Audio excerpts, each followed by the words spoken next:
Pemerintah Aceh saat ini terus merumuskan sejumlah aturan turunan terkait Kanun Aceh Nomor 7 Tahun 2014 tentang ketenagakerjaan. Bahkan beberapa draft peraturan gubernur dan juga keputusan gubernur telah selesai dirumuskan. Hal tersebut disampaikan oleh pelaksana tugas Sekretaris Daerah Aceh Helfizar Ibrahim dalam sambutannya pada acara Malam Keakraban dalam rangka May Day atau memperingati Hari Buruh Sedunia tahun 2019 di Grand Nanggro Hotel Rabu 1 Mei 2019 malam.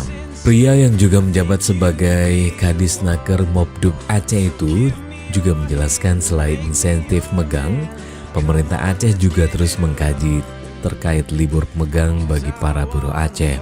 Dalam kesempatan itu juga Helfizar juga menegaskan bahwa serikat buruh akan selalu dilibatkan dalam berbagai perumusan kebijakan yang berkaitan dengan buruh. Pemerintah Aceh juga bertekad terus memberi perhatian bagi kesejahteraan buruh. Oleh karena itu kami akan selalu melibatkan serikat buruh dalam berbagai perumusan kebijakan terkait buruh.